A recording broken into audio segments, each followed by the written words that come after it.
2000년 전에 예수님께서 안식일에 회당에 가셨습니다. 나사렛 회당에 다니시지 않았습니까? 그때 예배 시간에 예수님께서 앞에 나오셔서 이 말씀을 낭독을 하십니다. 주 여호와의 영이 내게 내리셨으니 이는 여호와께서 내게 기름을 부으사 가난한 자에게 아름다운 소식을 전하게 하려 하심이라. 나를 보내사 마음이 상한 자를 고치며 포로된 자에게 자유를, 갇힌 자에게 노임을 선포하며 여호와의 은혜의 해와 우리 하나님의 보복의 날을 선포하여 모든 슬픈 자를 위로하라. 이 말씀을 낭독하시고는 한 말씀 덧붙이십니다. 오늘 이 말씀이 이 자리에서 이루어졌습니다. 저는 텍사스에 있는 웨이코 한인연합감리교를 섬기는 이진희 목사입니다. 오늘 제가 이 말씀을 낭독하게 되어서 너무 영광스럽고 또 감격스럽습니다. 왜냐하면 오늘 읽은 바로 이 말씀을 예수님께서 이 말씀을 펼치시고 이 말씀을 읽으셨잖아요. 2000년 전에. 오늘 우리가 함께 은혜 받게 될 말씀을 예수님께서도 직접 읽으셨던 그런 말씀이기 때문에 더욱더 은혜가 될 줄로 믿습니다. 하나님은 지금 이사야에게 포로된 자들에게 자유를 선포하라, 또 가난한 자들에게, 마음이 상한 자들에게 위로를 하라, 이런 말씀을 하시고 있습니다. 그동안에 우리가 이사야서를 통해서 은혜를 받아오지 않았습니까? 지금 이스라엘 백성들이 바벨론에 포로로 끌려가서 지금 70년째 살고 있는 거예요. 나라가 무너지고 예루살렘이 폐허가 되고 백성들이 종이 되어서 이방 땅 바벨론에 끌려가 있지 않습니까? 그런데 하나님께서 드디어 복역의 때를 끝내시고 포로로 끌려온 이스라엘 백성들을 다시 고국으로, 고향 땅으로, 가나안 땅으로 되돌려 보내시겠다라고 하는 그런 말씀입니다. 마치 사형선고나 무기형을 받은 사람에게 감형이 내려지고 또 이제 나갈 수 있게 해주는 그런 이야기가 오늘 이 말씀 아니겠습니까?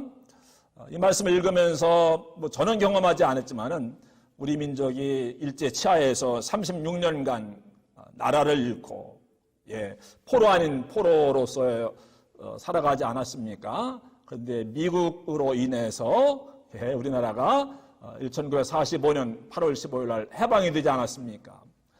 그때 모든 백성들이 다 길거리 뛰쳐나와서 할렐루야 하면 대한민국 만세를 외치지 않았습니까?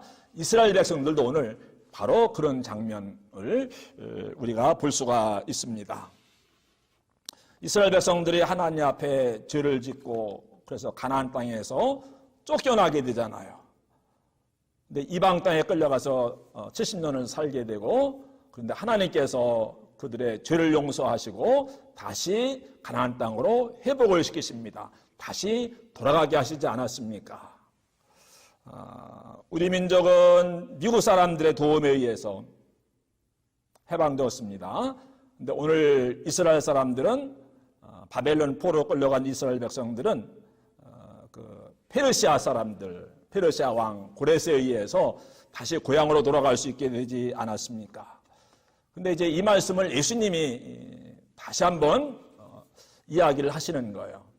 실제로 역사적으로는 바벨론에 포로 끌려간 이스라엘 백성들이 고국으로 돌아가는 이야기지만은 예수님은 우리를 무엇에서, 죄로부터 또 죽음으로부터 또 사탄의 권세로부터 자유케 해 주시지 않았습니까? 그러기 위해서 이 땅에 오셨고 십자가에 달려 돌아가시고 또 죽음을 죽이시고 다시 부활하지 않았습니까? 이스라엘 백성들은 정치적인 억압으로부터 자유케 해주셨지만은 예수님은 무엇으로부터? 우리를 죄로부터, 그리고 우리를 죽음으로부터, 그리고 우리를 사탄으로부터 자유케 해주셨습니다. 이스라엘 백성들이 고국으로 돌아갈 때 얼마나 감격스러웠겠습니까? 이게 꿈이냐 생시냐, 우리가 꿈꾸는 것 같았도다. 하나님께서 우리를 위해서 대사를 향하셨으니 우리가 기쁘도다. 근데 예수님은 모든 일들을 죄의 권세에서 또 죽음의 권세에서 사탄의 발 아래에서 해방시켜 주시고 자유케 해주시고 노예게 해주시고 그 억눌림에서 풀려나게 해주지 않았습니까? 정말 꿈꾸는 것 같다도다. 우리 안에 이런 감격과 이런 감동이 있어야 될 텐데 어떤지 모르겠습니다. 예수님은 우리를 죄로부터, 죽음으로부터, 그리고 사탄으로부터 자유케 해 주셨습니다. 할렐루야. 아멘. 이렇게 해서 이제 이스라엘 백성들은 고국 가나안 땅으로 돌아갑니다. 근데 가나안 땅에 들어가지만은 이미 폐허가 된 지 70년이 지났어요. 다시 나라를 세워야 돼요. 성전을 다시 세워야 됩니다. 거기는 더 이상 젖과 꿀이 흐르는 땅이 아닙니다. 그럼에도 불구하고 하나님이 주신 가나안 땅으로 다시 돌아갈 수 있게 되어서 그들은 너무너무 기뻐하고 감사하고 즐거워했던 것입니다.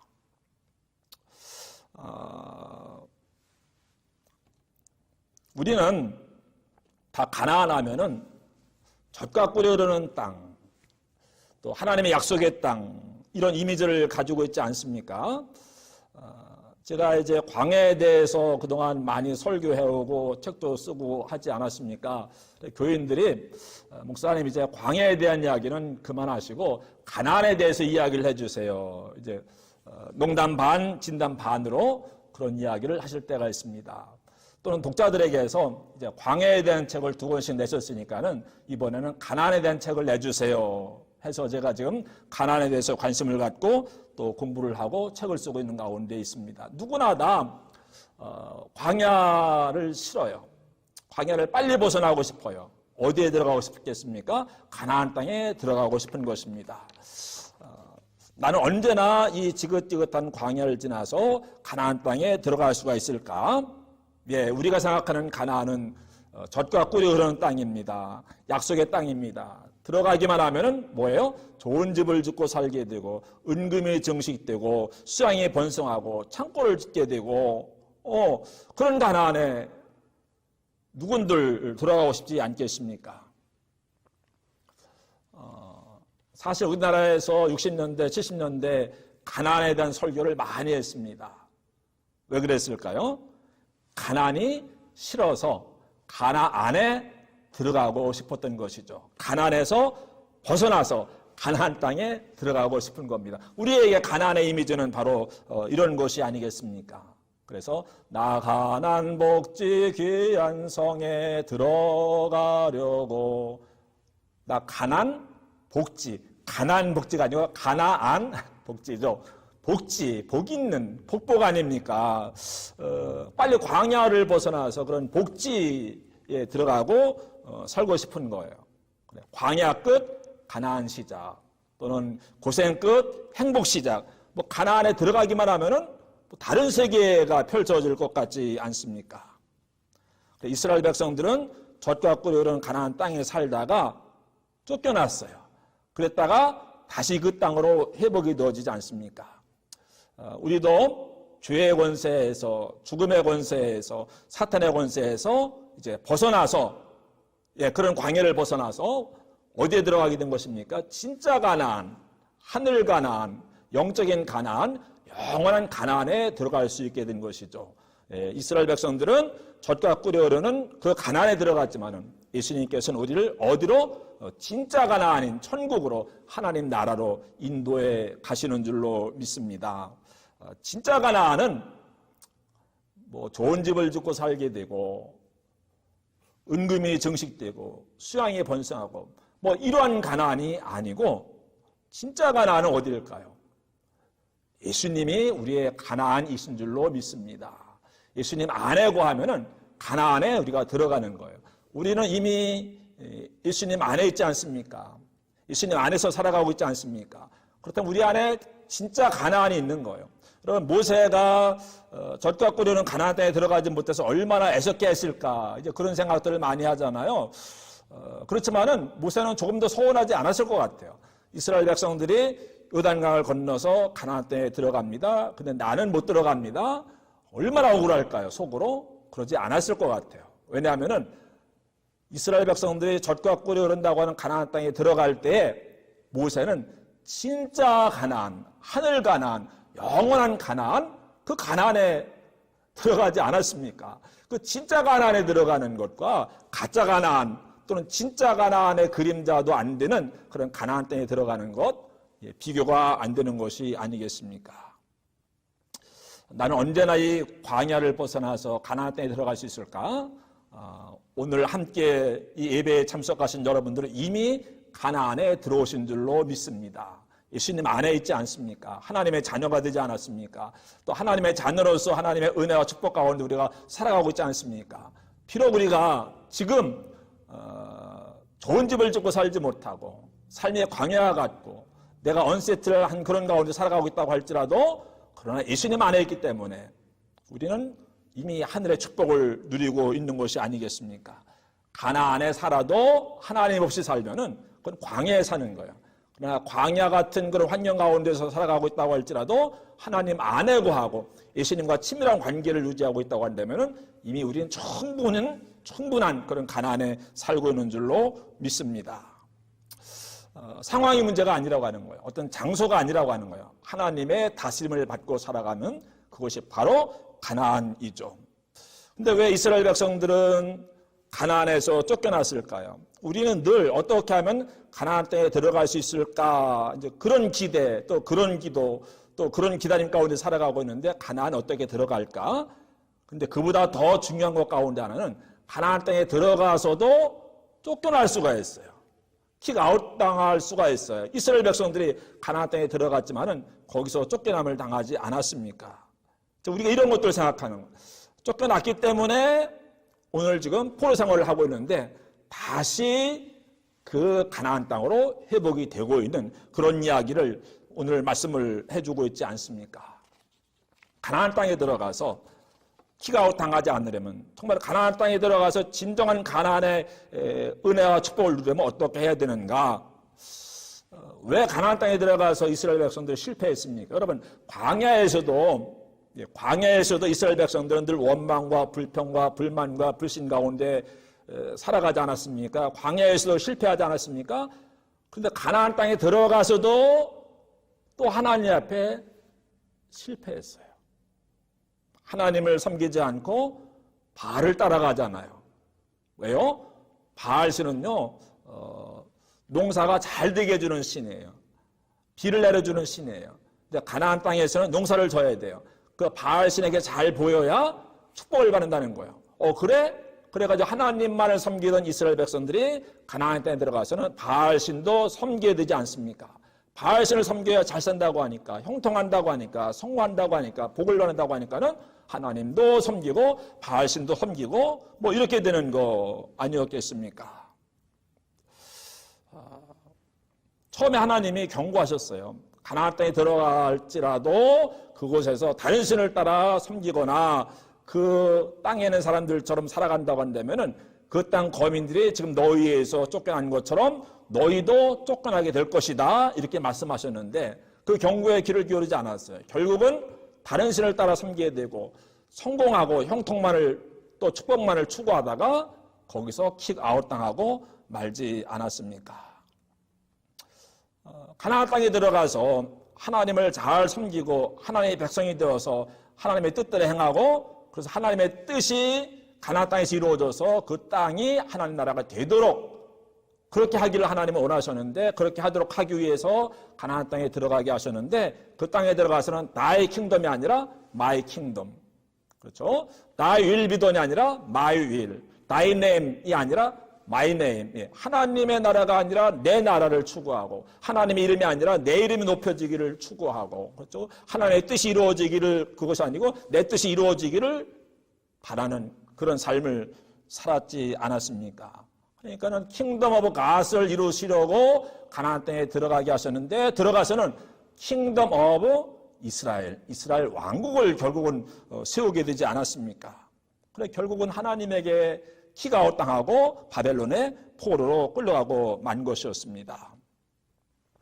여러분 가나안 땅에 들어갔을지라도 또 지금 우리가 하나님의 은혜로 가나안의 은혜를 누리고 있을지라도 광야로 다시 떠밀려 들어갈 수가 있습니다.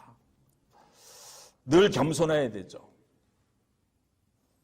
지상 문명에 동화되면 안 됩니다. 왜 나에게 가나안을 주셨는지 우리가 잘 생각을 해야 됩니다. 그래야만 가나안 땅에서 쫓겨나지 않을 수가 있고 그래야만 가나안의 축복을 누리면서 우리가 살아갈 수가 있습니다. 근데 이스라엘은 쫓겨났어요. 우리도 그럴 수 있어요. 가나안 땅에 살아간다고 할 때 중요한 사항이 아니겠습니까? 이렇게 가나안 땅에 살다가 키가 엇당하고 쫓겨나고 말았습니다. 포로 신세가 되고 말았습니다. 나라도 망하고 예루살렘 성도 무너지고 성전도 없어지게 되고 백성들은 다 포로 끌려가고 비참하게 된 것이죠. 그렇지만은 광야로 물러난 다음에 이스라엘 백성들이 그때 가서야 정신을 차리게 되더라고요. 바벨론에 가서 안식이 되었는데 성전이 없어요. 제사장이 없어요. 제사를 드릴 수가 없어요. 어느 날 강변에 모여가지고 모이긴 모였는데 제사드릴 성전도 없고 또 하나님 말씀을 들려줄 제사장도 없고 너무 낙심돼가지고 수금을 버드나무에 걸어놓고 탄식하며 울던 바벨론 강변에서 그 이야기 우리가 너무 잘 알고 있지 않습니까? 그런데 그들이 바벨론에 가서 놀랍게 반응을 해요. 바벨론 광야잖아요. 그 광야로 밀려 들어갔습니다. 그곳에서 다시 하나님을 찾게 돼요. 무슨 이야기입니까? 예루살렘에서는 성전에 가서 제사를 드렸는데 바벨론에는 성전이 없잖아요. 그럼 어떻게 할까 하다가 시나고그, 회당을 지은 거예요. 성전은 예루살렘에 하나밖에 없지 않았습니까? 그런데 바벨론에 끌려가서 성전이 무너진 다음에는 동네마다 유대인들이 사는 곳마다 회당을 세운 거예요. 오늘날도 유대인들이 회당에 모여서 안식일마다 예배를 드리잖아요. 그 회당이 바벨론 포로 광야에서 시작이 되어진 것이라고 하는 이야기입니다. 그동안은 제사장 통해서 하나님 말씀을 들었는데 제사장을 통해서 하나님 말씀 더 이상 들을 수 없게 되자 어떻게 했습니까? 그들이 그동안 전승으로만 내려왔던 그 하나님 말씀을 문자로 기록을 하기 시작해요. 그래서 구약 성경이 기록이 되어진 거예요. 어디에서? 가나안 땅에서가 아니고 광야로 밀려났을 때 그곳에서 하나님 말씀을 기록을 하기 시작을 합니다. 그리고 언제부터 이 유대인들이 안식일을 지킵니까? 가나안에 살 때는 안식일 그저 쉬는 날 정도였어요. 예루살렘에 사는 사람들 정도만 그저 성전에 가서 제사 드릴까 말까. 다른 데 사는 사람들은 뭐 성전이 없으니까. 그런데 바벨론에 포로 끌려간 다음에는 이 사람들이 안식일마다 모여서 어디에? 시나고그에 회당에 모여서 그리고 무엇을 합니까? 하나님 말씀을 배우고 하나님 말씀대로 살아가기 시작하는 이것이 유대교의 시작이었습니다. 오늘날 유대교가 어디서 시작되어졌습니까? 바벨론 광야에서 시작이 되어졌어요. 어디서 이스라엘 백성들이 하나님과의 관계가 회복이 되어졌습니까? 가나안 땅에서가 아니고 광야로 밀려났을 때. 바로 하나님께서는 하나님과의 관계가 다시 이스라엘 백성들이 회복이 되어지자 그들을 원래의 땅 가나안 땅으로 인도해 가셨던 것이죠. 우리는 어떻게 하면 이 광야를 빨리 벗어날 수 있을까? 기도 열심히 한다고 되는 것이 아닙니다. 하나님과의 관계를 바르게 회복할 때 그리고 내가 왜 광야에 밀려 들어왔는가 쫓겨 들어왔는가를 생각하고 그 문제를 파악할 때 해결책이 보이는 거예요. 그럴 때 우리는 비로소 광야에서 벗어날 수 있는 것이 아니겠습니까? 이스라엘 백성들이 가나안에 살다가 축복을 제대로 누리지 못하고 광야로 쫓겨났어요. 그때 하나님을 바로 찾게 돼요. 하나님의 관계가 회복이 되어져요. 그래서 다시 가나안 땅으로 돌아가지 않습니까? 우리도 살다 보면 광야로 밀려날 때가 있는데 광야는 저주의 장소가 아닙니다. 광야는 하나님과의 관계가 회복이 되어질 수 있는 장소입니다. 광야에서 하나님과의 관계만 회복이 된다고 한다면 다시 가나안 땅에 들어가게 될 줄로 믿습니다. 지금 가나안 땅에 들어가 계시잖아요. 이 가나안 땅에서 절대로 쫓겨나는 일이 있어서는 안 되겠습니다. 혹시 광야로 밀려난다고 할지라도 광야에서 다시 하나님과의 관계를 회복하시고 가나안 땅으로 회복될 수 있는 우리 모든 한인연합감리교회 성도님 여러분 되시기를 주님의 이름으로 축복합니다. 할렐루야.